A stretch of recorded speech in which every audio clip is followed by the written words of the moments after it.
Heightening the stakes, social media stocks tumbling as Attorney General Jeff Sessions announces the Department of Justice will look into whether social media platforms are intentionally stifling free speech. Here now to discuss that is Steve Hilton, host of The Next Revolution on Fox News Channel. He is also author of the fantastic new book, Positive Populism, which seems impossible right now. So I can't wait for you to spell that out for us.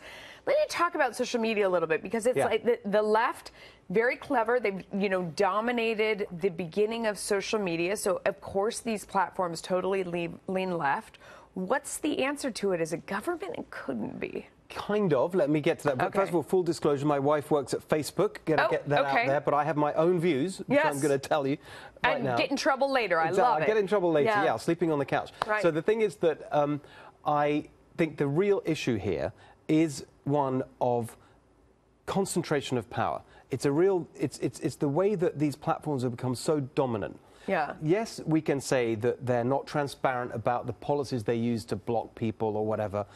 Yes, we can criticize them for blaming it all on an algorithm when in the end it's individual people making those judgments. And yes, we can say that those people are overwhelmingly liberal. You can say all those things, but none of that would matter so much if they weren't so dominant. Right. If they weren't the base. So competition. Competition.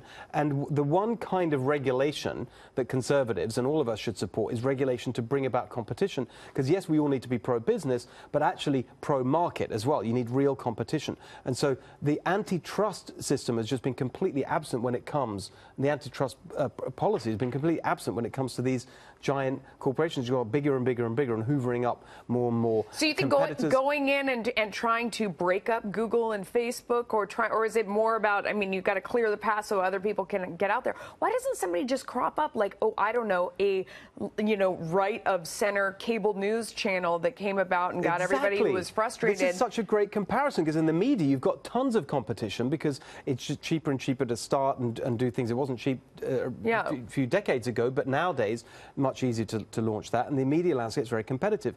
In the tech landscape, not so much, because you've got this thing they call network effects, which means that you basically, if one person uses it, it's more beneficial if everyone else uses it.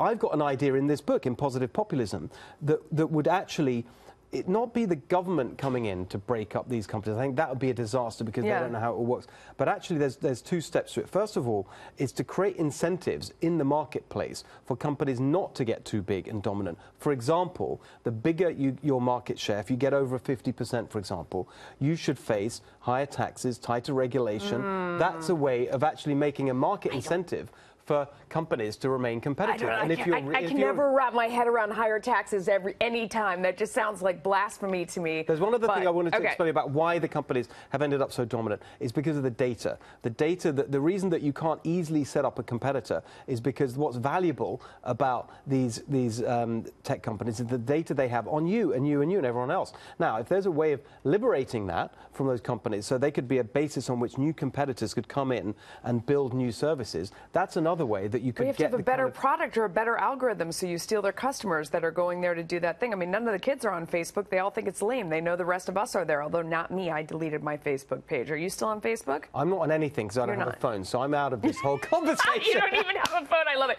Who do you think wrote the New York Times anonymous piece? I'm pretty sure it's one of the people who've denied it. That's all I'm saying, yeah.